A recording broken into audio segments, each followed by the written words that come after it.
Hey, true crime fanatics, this is Claire. And I'm Andi.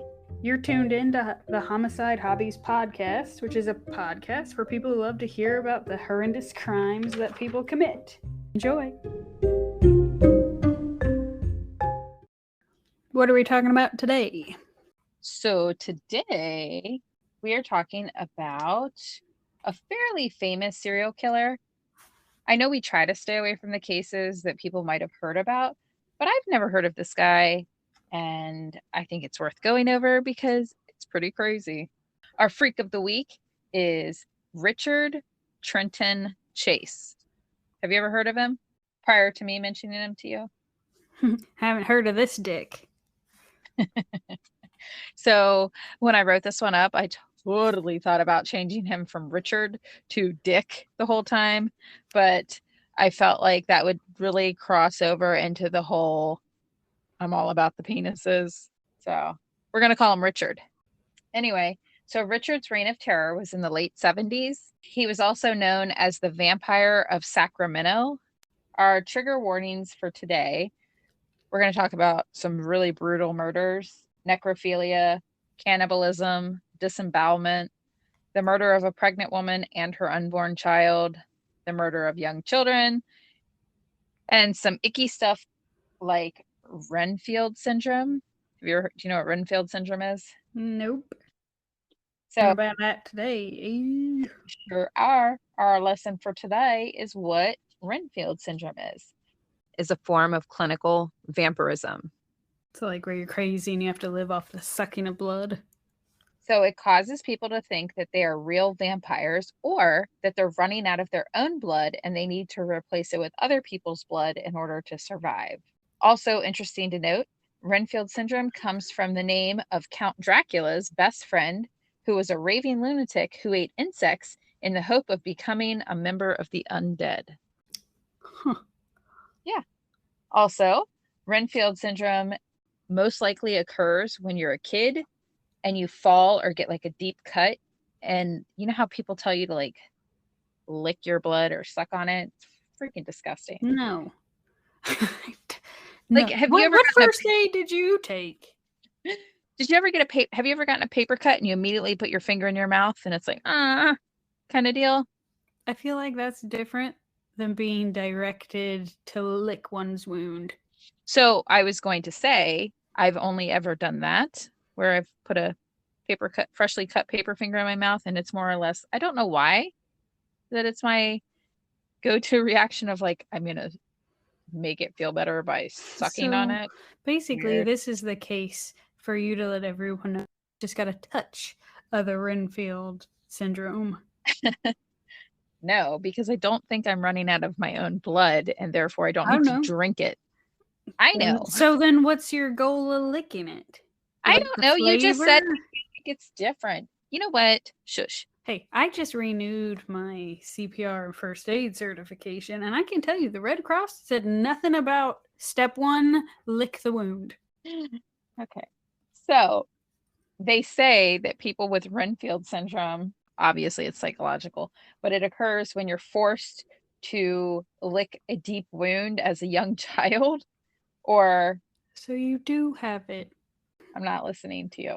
But if you're made to swallow a lot of blood for whatever reason, that you're more likely to develop an interest in drinking blood.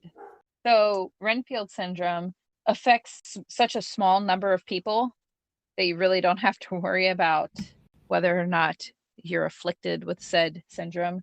Unless, of course, you're one of the few that enjoy the taste of blood, or you look at vampires as if they're real and role models. Because if that's your case, then you might want to reach out. Just go see a psychiatrist, let them know you got some stuff going on that needs to possibly be looked into. And if you're currently drinking blood, then you have some sort of Renfield's disease. And you might not be full-fledged schizophrenic, but they tend to go hand in hand. So just so you know. I don't suffer from that. I'm not a schizophrenic. Thank you. I knew that's where you were going to go with that if I left that open-ended. Plenty of serial killers who apparently thought they were vampires. 11 of them. There's 11, not well known, but there are a handful of them that thought that they were part vampire. But Rich was one of the few serial killers who took their vampire lifestyle to the most extreme. All of Richard's murders, except for one, involved a gruesome ritual where he drank the blood of his victims. Ew. Like, so these people who have said syndrome, do they hide it? Do they, or are they just like, people come over, you want some juice, or I've got some bee? I don't know. Do you think he enjoyed getting his Red Wings? I'm gonna tell myself that he's a virgin, because there's no way. No. Yeah, he's a virgin. No girlfriends, and his future, past or present. I told you we're talking about necrophilia, so he's not a virgin. You don't know. I do know. He has sex with corpses. He's still having sex. He's not a virgin. Yeah, but they're dead. It's still sex. No. Is it considered it is losing your not. virginity if... No, it is not. Because so what about rape? Of a corpse? No, of a live person. Your mind is a weird thing. Fine, Andrea, he's not a virgin. Does that make you Thank feel you. A little bit. I feel a little validated. Thanks for making it weird yet again, Claire. It was very much you. Anywho, Okay. go on. So Richard also practiced cannibalism on all his victims because he believed their blood and body parts would help his body grow and to keep his own blood flowing. He was so obsessed with other people's blood, it's why he's considered one of the few killers who actually suffer from Renfield Syndrome. So rather than eat normal food, Richard drank blood at every meal. And if he could feast on organs of his victims, he would choose to do that. Were they cooked? No, he liked them raw. How did he not get sick?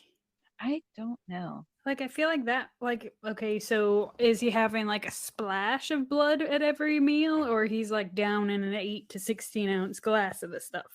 So it doesn't get into that much detail, but it does later to say an amount that he drank after he murders one of his victims. So we'll get to that-ish. Spoiler alert, Richard was certifiably insane, in case you didn't pick up on that. So let's talk about Richard's childhood briefly. And I don't have a lot on his childhood, but Richard Trenton Chase was born May 23rd, 1950 in Sacramento, California. By the age of 5, he showed signs of your like stereotypical pre-serial killer behavior. He's literally a definition of the McDonald triad, where we talked about this. Yeah, when you brought up my bedwetting, I recall. I'm going to bring it up again because Richard suffered from a head injury as a child. He tortured animals, and brace yourself, Claire, he was also a bedwetter. Hey, I was just merely saying. I know. For those that don't know, Claire is very defensive of our serial killer bedwetters because she too was a bedwetter. If you haven't listened to that case, listen to Green River. I wasn't defensive of the serial killer bedwetters. I was defensive of bedwetters as a whole being thrown in the category of potential serial killers. It's just one of the many things that red flag. And it's not bedwetting at a young age. It's bedwetting at an older age. I was just simply saying, not a problem I have now. Can hold the old bladder perfectly fine. For those that haven't listened to Claire's story of pissing herself, tune into the titled episode Green River. It's pretty funny. Not the case, but Claire's story. Mm-hmm. Anywho, Richard never outgrew any of his habits. I'm not sure about the bedwetting. It doesn't get into detail on that. It says he never outgrew many of his habits. Well, or any I feel of his like habits. Out of all the things that we're going to discuss about him, just what you've told me thus far, the peeing in his bed, not a big issue. Probably the murdering and disembowelment and the fucking of corpses. That seems like a big deal. Might be a Who little frowned cares if upon. he pees in his bed? They'll be whoever's like, sleeping next to him might care. they're dead. No, I meant the live ones. Like I if he don't has a feel like they're girlfriend. sleeping. Like I meant a girlfriend. Anyway, Are we going to go down this path again? He doesn't have a girlfriend. been plenty of people that have significant others and then There on their you spare go time with are out raping. plenty again. Like literally all of the serial killers out there, almost all of them lead normal lives, which is why it was so hard for them to get captured right away, because they come across normal. Your statistics, like, you know what? I don't believe them, because when I ask for proof, you're like, and then there's some clicking.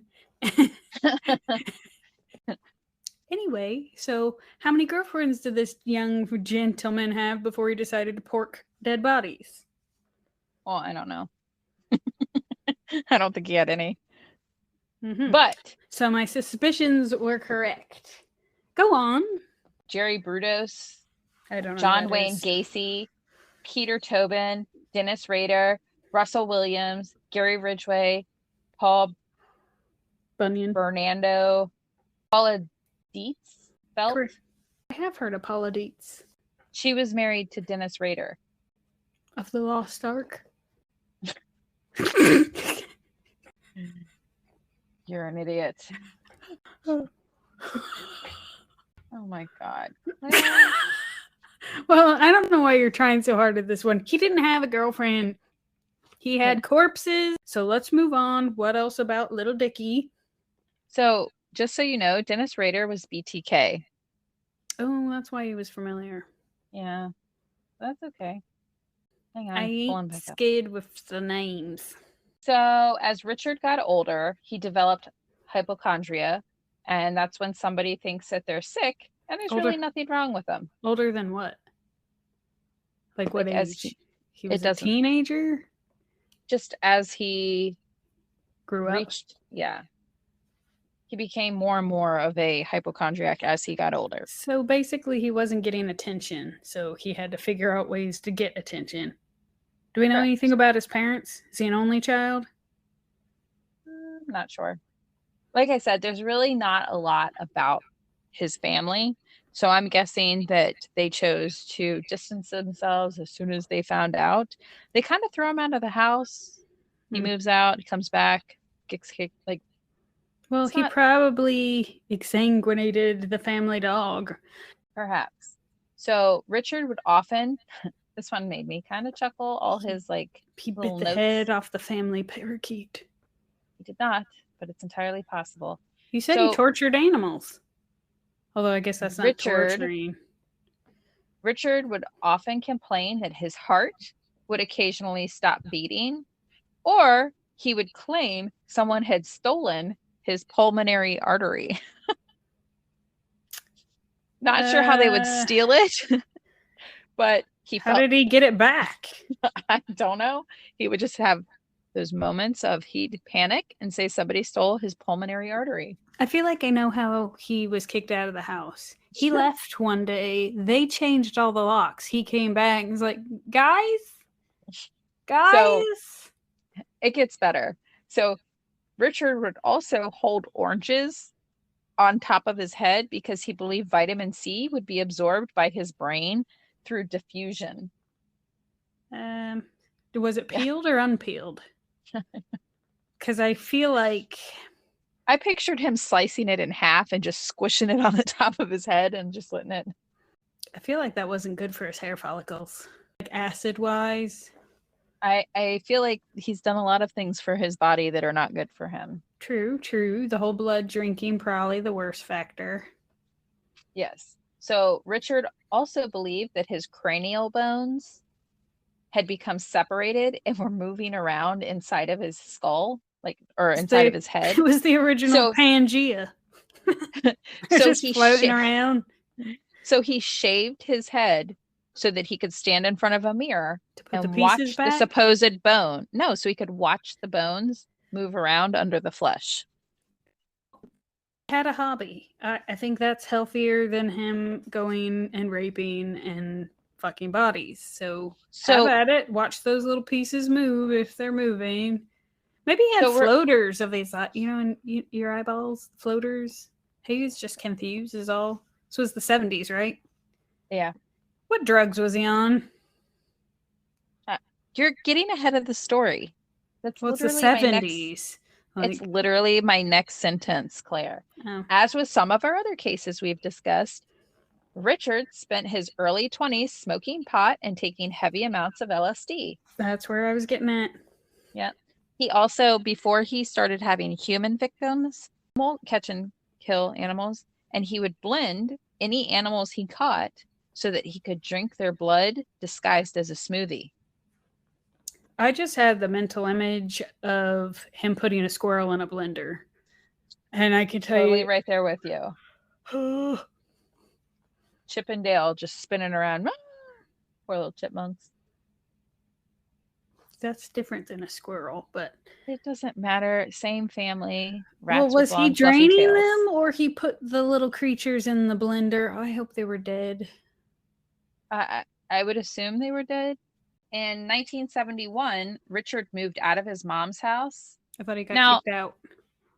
Okay, so I couldn't, again, not a lot of information on his parents, but from the way the articles were written, it's his mother's house, and then his father comes into play with later and here in a minute. But it's not his parents' house, it's his mother's house. So I'm assuming they're not married anymore, or they're divorced, or whatever. I could be entirely incorrect. It's just my own interpretation.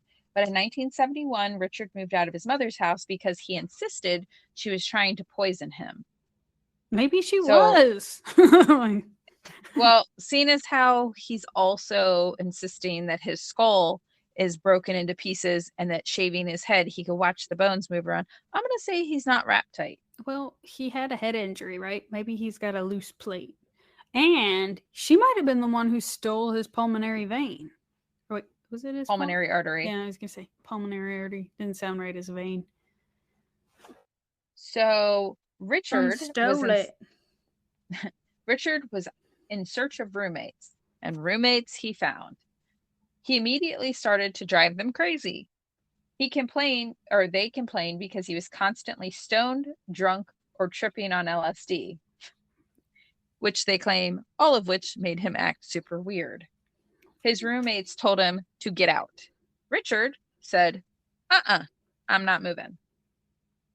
So his roommates moved out and said, fine, keep the place. And they left him alone in the apartment. Once Richard had the apartment to himself, he began to capture, kill, and disembowel any animals he could catch. He would then eat the raw animal meat, and he would take the animal's raw organs and mix them with Coca-Cola in a blender and drink his Coca-Cola animal organ smoothie. How did he blend up Coca-Cola without blowing the top off of that? I don't know. It sounds like it was probably flat. Chunky? Well, the soda was flat, I would assume. That's which is just problem alone you disgusting. That's the problem you have with this. I'm answering your question. It's got a liver floating in it and everything.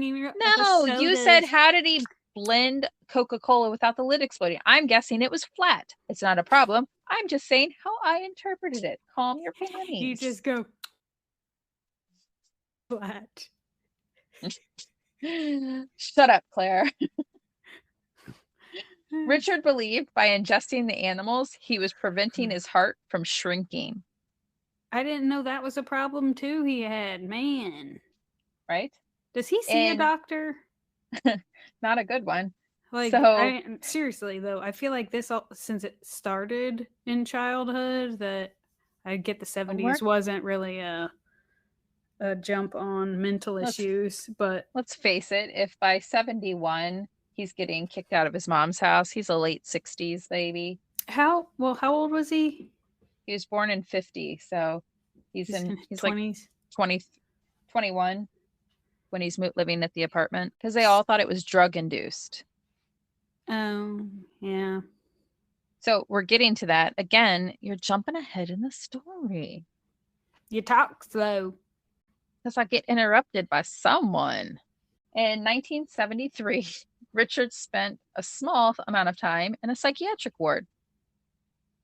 I think it needed to be a long time. They decided he was okay and let him out. What? And again, right? Based and then again, on what? right. With his So again, Coca-Cola. again in 1976, Richard this time was involuntary committed to a mental institution because he was hospitalized for blood poisoning after injecting himself with the blood of a rabbit that he had killed. They decided at that Drinking point it to injecting it. Yes. He decided. I Where's guess he he getting felt the needles? Does he reuse them? it's out of the 60s. I'm sure there's some there. Whoa. But anywho, did he kill the rabbit and like suck it off the table, or does he have like a pet rabbit that he's managed to pop a vein on? And I'm gonna guess that it's a wild rabbit that he caught and killed, because at this point he's 26 years old and he's been killing animals for quite some time. So I'm guessing he's more or less lopping off their heads and draining them into a bowl. And then pulling it up. Which, by the way, I realize it's my own thing of weirdness, but I would be so afraid of like parasites. Like, I realize there's other issues with that, but you know how some people eat squirrel and rabbit and stuff? I personally, well, apparently it's a thing. I personally would be afraid. I'm making tacos with ground beef of the normal variety. I didn't see squirrels when we were there. No, I'm suspicious. A squirrel for you. A squirrel for you. You know what's funny though? I have pictures of when my oldest daughter, who was 8, went over to her friend's house for a sleepover.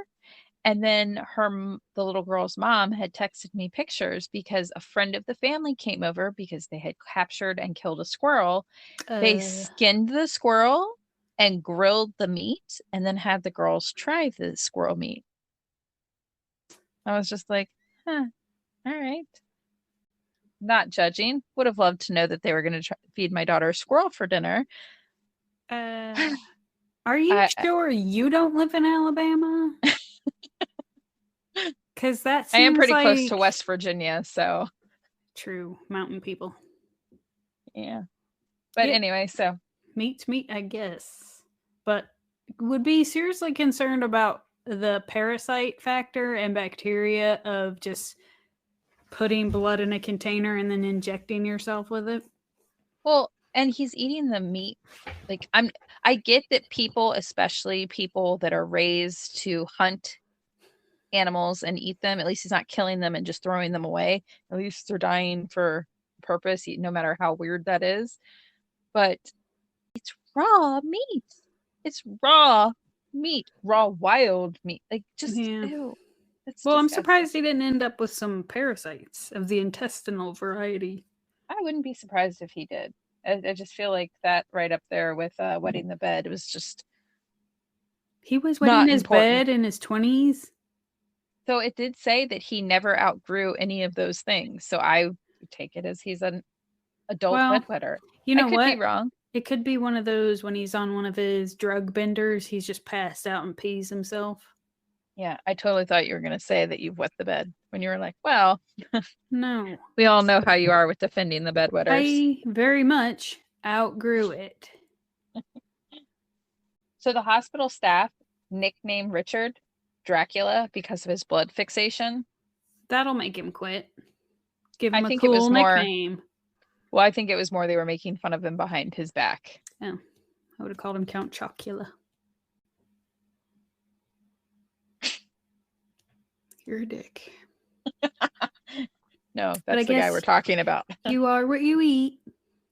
So, little Dickie is in the crazy house. Count Chocula. Richard explained that he thought his stomach was backwards and that his blood was drying up. So every time he drank blood, he thought he was refilling his veins and it was keeping him going.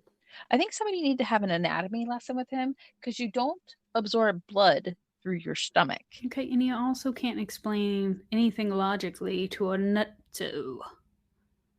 He's going to think, however, his skull plates are moving.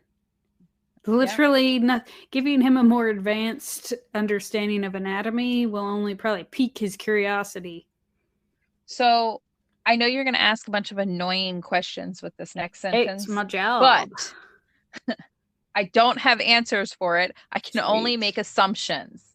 But after investigating his whole being put in the mental institution because of injecting blood in his veins scenario thing, police go out to his apartment and found that literally everything was covered in blood. There was absolutely no way to figure out exactly how many animals Richard had killed and drained of their blood. Why did they go out there? Is it like a usual just, thing of, you didn't say which questions you didn't know the answer to, so it's going to force me to ask the questions to see which ones you know the answer to. But I don't. If somebody's committed for being a Looney Tune, is it a normal practice for police to go out there? I'm not certain, but I do think that they went out there because they found out that he was drinking and injecting himself with animal blood. So I think that perhaps they were investigating to see if he had like caged animals that he was torturing, like an animal cruelty type scenario, where they were going to seize the animals from said crazy person. Or just to verify it was an animal. Right. So it doesn't say why they went out. It doesn't say why they went into his house or into his apartment, just that police went out. Was it a house or an apartment? I don't know. Okay. I was just curious if people are starting to miss their cats. So something scary to point out about Richard, by the way, is that before he committed his murders, he was actually institutionalized.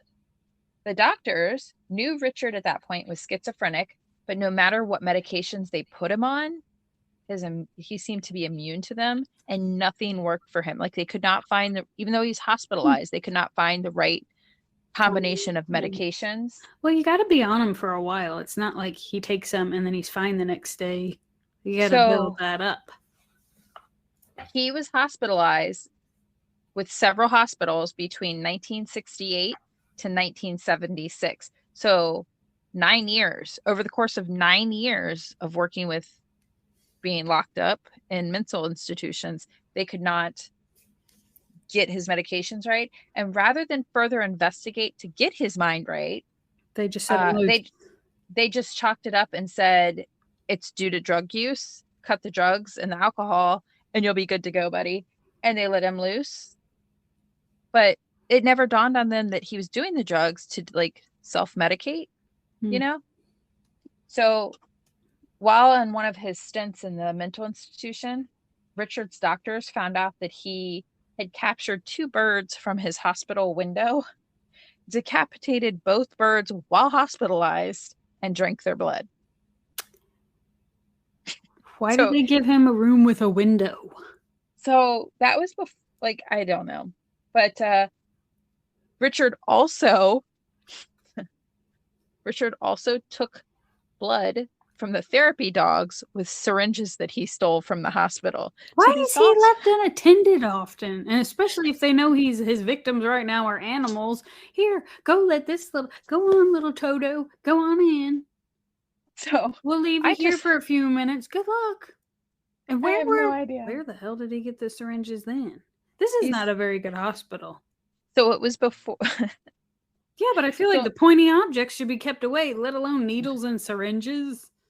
Yeah, but those poor dogs, like those poor things.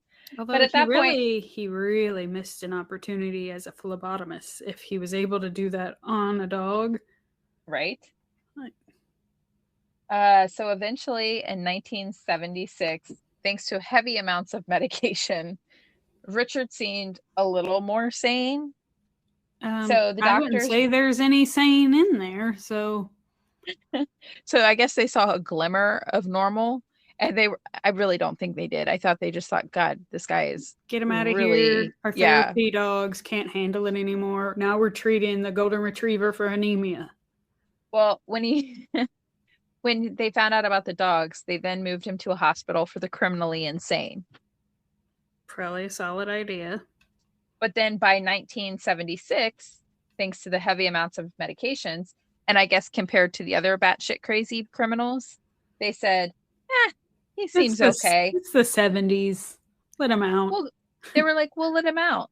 They said, Richard is no longer a danger to society, and they set him free. I feel like somebody's getting fired. Right? So there was a catch to his release, though. He was released to his mother's care. So he had to move back in with his mother. And the gem of a creature that she is, she decided he was too sedated and too heavily medicated, and she couldn't keep up with it. So she weaned him off his medications. Great idea. Right? So at some point in 1977, within like the following year of being released to his mother's care, now this is prior to his murders of people, Richard went to Nevada from California, where he was found naked, walking through a cow field covered in cow's blood. Oh, shit. Yeah. Police also found a bucket of blood in the back of his pickup truck. He was arrested for killing somebody's cows, but like many other criminals we've seen, He killed multiple cows? it said he was arrested for killing somebody's cows. What a greedy pig. It's not a buffet. Right? But like many of the other criminals we've talked about, Richard did not serve any time in jail for this crime, and they just pretty much kicked him back to California. They're like, I here, feel take like this crazy. they didn't want, it was one of those, we want you out of Wyoming before the sun goes down kind of thing. It was Nevada, but yeah. Whatever. I was Anyway, just saying, it's like those. So that brings us to the same year, but December 29th, 1977. Richard committed his first murder. Now, this murder was completely out of character with the rest of the murders that are to come. This one, he killed Ambrose Griffin. He was a 51-year-old engineer and father of two. He was helping his wife carry groceries from her car into their home when Richard drove by and shot him twice with a .22 caliber and drove off. A caliber what? I don't know. It just said a .22 caliber. Oh, it killed him? Yeah. Huh. Must have been a crack shot. So Richard truly believed that he was a vampire, and had a strict rule that when he was out looking for people to kill, he would go door to door trying doorknobs, and if the doors were locked, he believed he was not welcomed into the home, because like vampires, you have to be invited in. Yeah. And if the doors were unlocked, it was an invitation to come in. So and it's an invitation to everyone, lock your doors. I'm going to point this out just one more time before we get into the murders. He started with the first killing with the drive-by of Ambrose Griffin on December 29th, 1977, right? Shot him twice, drove off. Now, that was... What was the point of that? I thought it was his, bloodthirst that made him want to kill. I feel like so in my opinion, and this is, I'm not a doctor, so just throw that one out there. I believe that the heavy doses of medications he was on and then being taken off of them so quickly that it just caused whatever was already snapping with this man to just snap further. Or maybe he shot him and then somebody saw, so he had to skedaddle rather than eat his meal.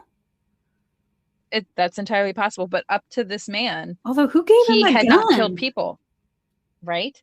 Well, he has no criminal charges either. He can easily go buy a gun. Or what if he thought he was a squirrel, and then when he shot him, he was like, "Oh, that was not a squirrel," or maybe he was aiming for a squirrel, and the guy wouldn't get out of the way. Or did he have a dog? I don't know, Claire. Fine. Okay. So for I think this is the third time I'm going to try to point it out. He kills this guy with a drive-by on December 29th, 1977. Just keep that in mind, because this man is only turned loose on the public for 30 days. So the rest of the murders we're going to discuss happen within a 30-day period. Okay. So 2 weeks after the cow incident, Richard attempted to enter a home of a woman, but because her doors were locked, he walked away because he was not invited in. Eventually, Richard discovered a home with the doors that were unlocked, and he let himself in. But luckily for the homeowners, no one was there.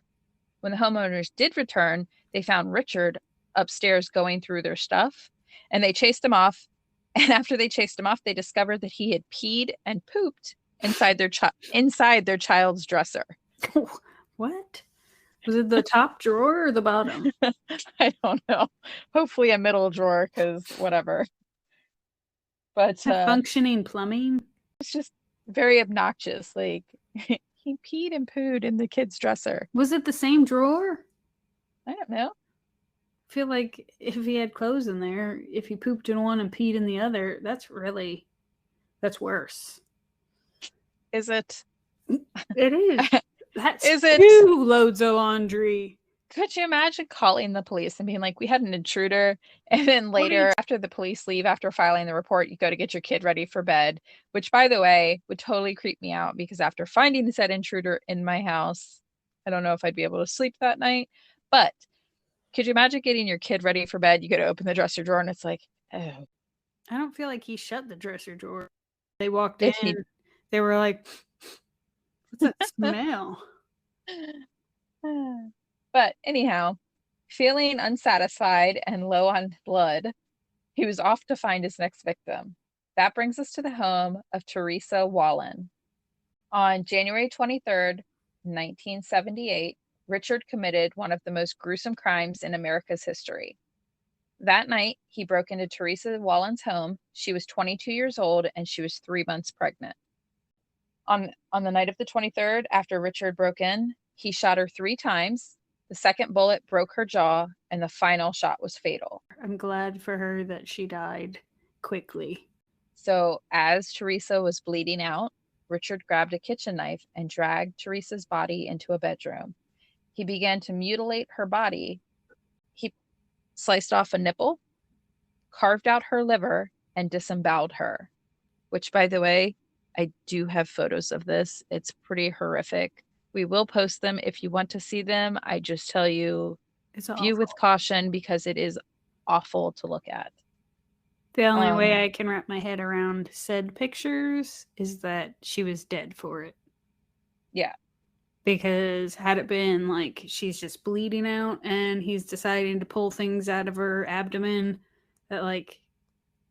So I don't know at which point she passed away, well, if they said, or died. I'm going to say she died. Then he started his disembowelment. Yeah. So all of this brutality turned Richard on. So he proceeded to have sex with Teresa's corpse. And while having sex with her body, he continued to mutilate Teresa by repeatedly stabbing her. After he was finished having sex with her body and mutilating it, Richard grabbed a used yogurt cup from the kitchen and filled it with Teresa's blood and drank it. So it's pretty gross. But you know how you were curious about how much blood? So a yogurt cup's worth? Unless he kept refilling it, I'm not sure. He also cut out several of her organs and took them with him. In what? Like he just put them in his pocket? I don't know. So Richard's final act of defilement was going out to Teresa's yard, finding a piece of dog poo, and shoving it into Teresa's throat. What? Yeah. After he was done with all of it, he shoved dog shit down her throat. It's gross. I don't even... Yeah. Let it process. He just totally mutilated, violated this woman, and killed her and her unborn child. She cut off a nipple, took out her organs, and then had to finish her off with shit in her throat. A dog turd. Yeah, a dog turd. And then 4 days later, on January 27th, 1978, Richard found his way to the home of Evelyn Miroth. He found her doors to be unlocked, and once again, he felt he was invited in. He opened the door, and once he was in the home, he bumped into a family friend named Danny Meredith, and he shot him with his .22 caliber gun. I don't know what kind of gun. Richard then made his way through the home where he shot and killed Evelyn, the homeowner. He also shot Evelyn's 6-year-old son, Jason, and then shot Evelyn's 22-month-old nephew, David. Very sad. I'm going to go with it's a handgun since he's walking around with it. Yeah. It's also noted that he shot David, the 22-month-old, in the head. After murdering everyone in the house, Richard took a knife to Evelyn's body and began mutilating it just like he did with Teresa. But this time, he pulled her left eyeball from the socket and sexually assaulted her corpse. He fucked her eye socket? I don't know if he fucked her eye socket, but he did pop out. It said he popped out her left eyeball from the socket and then sexually assaulted her corpse until he nutted. That was not their That was the terminology. verbiage? No, because that would be plagiarism. It's just how I interpreted it. Until he finished is I think what they wrote. So I don't know if you want to call it a fun fact or not, but apparently not a lot of men that commit necrophilia actually finish inside the corpse. Richard did not have that problem. Why is that a fun fact? Because it's something that you wouldn't know. I next time you're at a dinner party. Who does dinner parties? I don't know. Yeah, let me just, because I have that ability to just stop conversations entirely and make no one want to speak. And that little tidbit, oh hey, guess what? Before you carve up that turkey, did you know people who fuck corpses don't typically jizz in them? Cool new fact, huh? My sister told me that one. And then it would immediately follow with silence and no other invites. Well, save it for the next dinner party you don't want to be invited back to. Anyway, it's also noted that while he was having sex with Evelyn's body, like with Teresa, repeatedly stabbed her corpse during sex. He can multitask. Is it missionary style? Is he going one-handed and stabbing with the other? I know. Is he on his knees and got her somehow propped up? I don't understand the positioning that he was able to continuously stab while thrusting.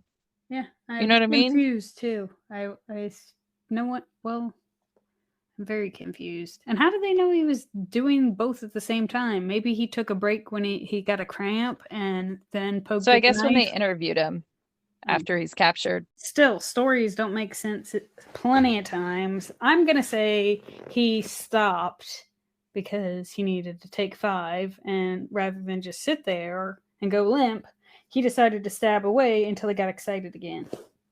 That makes sense. So after finishing sex with Evelyn's corpse, he proceeded to consume raw pieces of her organs. He needed a snack, apparently. Did he eat the same organs? No. Or I don't know. I was just curious if he's he just pulls out whatever and eats it, or does he actually rummage around because he's targeting something? I think he doesn't have, he just enjoys all. A visitor shows up to Evelyn's house and interrupts Richard by knocking on the door. Richard, of course, panics, and I guess he's out of bullets, or full, and stole Evelyn's friend Danny's car and took the little baby David, the 22-month-old. He grabbed his body and took off. He takes the 22-month-old with him and then consumes his brain. So where does he go back to when he's done with these activities?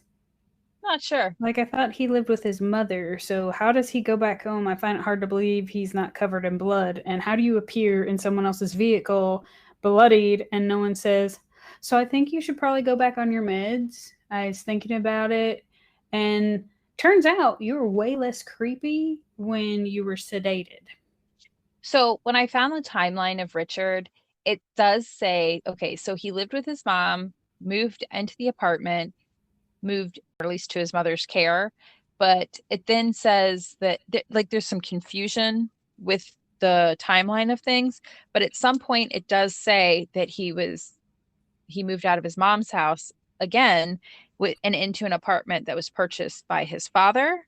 But it was very confusing because I read so many articles about this guy, mainly just trying to find out that whole scenario because I had the same question. But I don't know if he just assumed his mom was always poisoning him, but it said that when his dad got him the apartment, that he had moved out of his mom's because he thought she was poisoning him. I don't know if that was the first time he moved out or the second time. I'm really not sure. Or maybe he never lost the apartment in the first place and his dad was just covering the bill while he was locked up. I'm not sure. I honestly have no idea. But it does say that he still has an apartment. It doesn't say whether it's his mom's apartment or his. So I really am not sure. But thank you for making me say I'm not sure again in this case. But anyway, so the neighbor that had knocked on the door and sent Richard on the run with a 22-month-old baby's body called police. The police found Richard had left complete handprints, shoe prints, and DNA evidence. The handprints and shoe prints were Evelyn's blood. It's throughout her whole home. Like, he can't even do the whole, I was there. He left full-blown handprints throughout that house. Richard was caught by police shortly after he murdered everyone in Evelyn's home. The officers who searched Richard's apartment found that the walls, the floor, the ceiling, the refrigerator, and all of Richard's eating and drinking utensils were soaked in blood. Like, there's not one place in that house that did not have blood on it. In 1979, Richard stood trial for 6 counts of murder. In order to avoid the death penalty, his defense team tried to have everything knocked down to second-degree murder based on his mental illness, so that he would just get life in prison. They tried to argue that none of his crimes were premeditated, but that didn't pan out. I feel like it is okay, so he might not have had it premeditated, in my opinion, for like the specific victim, but he knew what he was going to do whenever he found a victim. You know what I mean? I don't know. I don't know if you could say it was planned out. I mean, I guess he knew what he was going to do when he goes in there, not necessarily the details of what would go on. But he brought a gun. I was going to say, he brings a gun. And he intends to kill who's ever in the house so he can drink their blood and eat their organs. And he's preferring women so that he can rape their bodies.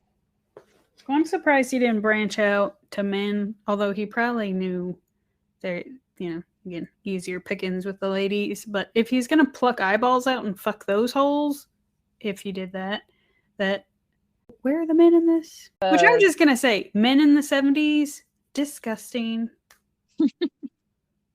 Remember, he did his first drive-by shooting December 29th, right? Mm-hmm. Yeah, but he didn't eat or drink blood or do any of that. It's just the number of killings at an alarming rate, okay? I agree. December 29th, 1977. And then by the time he killed Evelyn and everybody that was in her household, that was January 27th, 1978. So it's less than 30 days, or exactly 30 days. And even less than that, because you said he went somewhere for 2 weeks, so... No. He didn't. That was before he committed his first murder. 2 weeks before he committed his first murder. Yeah. He was found covered in blood. But I feel like if you find somebody out in a field naked, having killed cows and taking a bucket of blood, if that doesn't warrant getting smacked back into an institution, I don't know what does. But you got to take into account, it was the 70s. People were doing weird shit because they were all on their little acid trips. That farmer could have been like, dude, this is the 3rd cow this month. On May 8th, 1979, the jury found Richard guilty on all 6 counts of first-degree murder. The jury rejected his argument that he was not guilty by reason of insanity and sentenced Richard to the gas chamber. Good. After Richard's trial, he became an outcast of the prison. His inmates were afraid of being in jail with him because his crimes were so brutal. Like, if you're ready to eat raw flesh and raw organs, I feel like that's pretty scary. But no one wanted to be around him. Richard granted a series of interviews with Robert K. Ressler, who's the FBI forensic psychologist who coined the phrase serial killer. During one of the interviews, Richard spoke of his fears of Nazis and UFOs. Richard claimed that although he had murdered the 6 people, it was not his fault. He'd been forced to kill to keep himself alive, which he believed any person in his situation would do as well. Like a kill or be killed situation was what he was claiming. Unless the door was locked. Right? He also told Agent Ressler he needed access to a radar gun so that he could apprehend the Nazi UFOs so that they could stand trial for the murder committed. What? Yeah. I didn't realize the Nazis had UFOs. I didn't either. Some advanced technology back in the 40s. Maybe he got confused when he heard of U-boats. Maybe. He also handed... Oh, this one. Okay. So you know how... Okay, it's not funny, but you know how you asked how he took the organs out of the house? Mm-hmm. Like, and you were horrified if he was sticking them in his pockets? Well, he also, during an interview, handed Agent Ressler a large amount of macaroni and cheese, which he was hoarding in his pants pockets because he believed the prison officials were in league with the Nazis and trying to kill him by poisoning his food. So if he's shoving macaroni and cheese in his pockets, I don't feel like it's too far-fetched that he was just shoving organs in there. Which reminds me of when you were a kid and you didn't want to eat dinner and I knew you were going to... and you would stuff the food that you didn't want to eat in your pants pocket. Yeah, turns out greasy chicken can be seen through jean pockets. So it's a good thing I didn't choose a life of crime because that wasn't a well thought out plan. Well, my daughter that looks like you, she also tried that one day, which made me laugh. She doesn't like rice, so she was sticking rice in her pants pockets, and I was just like, was she doing one grain at a time? No, she was apparently doing them by the fistfuls when I wasn't paying attention. How much rice did you give her? Jesus. Okay, by the fistful meaning like like a little palm, sticking it in her pocket. I told her I was like, how on earth any rice got into a pocket. I had it didn't. She stood up and it dumped everywhere. Chicken tenders were, and mind you, it was boiled, like fried thing. It was not fried. It was just boiled, and I think it was like Italian dressing or something, and it was cooked in. It's not good. No offense, Mom. This wasn't my cup of tea. So when my daughter stood up and rice fell everywhere, I was just like, I had to. You were just glad it wasn't organs from the neighbor dog. Ew. But I had to tell them the story about Aunt Claire and her pocket stuffing of chicken. And I told my kids, look, I don't force feed my kids as long as they try it. If they don't like it, I won't force feed it. They didn't, but I do want them to try it. That the rice was awful. My daughter says that she thinks rice, it reminds her of bugs. Tapeworms and segments. So I'm going to go with maggots because there was one time some stray cats tore open the trash and there were maggots crawling on the trash can, to which yes, I could see my middle son was like, oh, it looks like the rice Mom makes. And I was like, you know what? He's he's an obnoxious child. Well, it was really hot out, so you know how they dry up in the sun? Nope. Ew. Or maybe it's like a cocoon before they turn into a fly. I don't know how the lifespan of a maggot works. Anyway, back to Richard. Yeah, way off topic. So he pulled out macaroni from his pocket. Because he believed that... But that was nice of him to share. Well, he wanted it tested because he thought it was poisoned. But I'm going to go with the medications they put him back on were not working so well. Which I feel like he would have been a great case study for medications back then, because at this point he's in prison. They know he's not doing drugs, but his medications still aren't working. Yeah, but the amount of whatever he was doing could have fucked up his brain anyhow.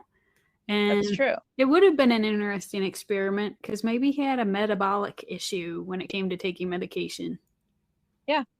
So Richard was subject to constant encouragement to commit suicide by his fellow inmates. Let's face it, the guards too. Right. Richard hoarded his prescription antidepressants for weeks. And then on December 26th, 1980, he was found unconscious in his cell. An autopsy showed that Richard Trenton Chase had committed suicide with an overdose of prescription medications. What was he on? But it doesn't, I don't know what and screw you on making me see I don't know so much. But it'll make you do better research. It was the 70s. There's no better research. I don't know the prescriptions that they give to people that are schizophrenic, but to just put them on antidepressants, I don't feel like that would be enough. Well, you said prescription medications, so I feel like correct. Well, it wouldn't have been just one. But so it would also... his autopsy says that he overdosed on antidepressants. It doesn't say he overdosed on lots of different medications for his crazy. It was just, that one.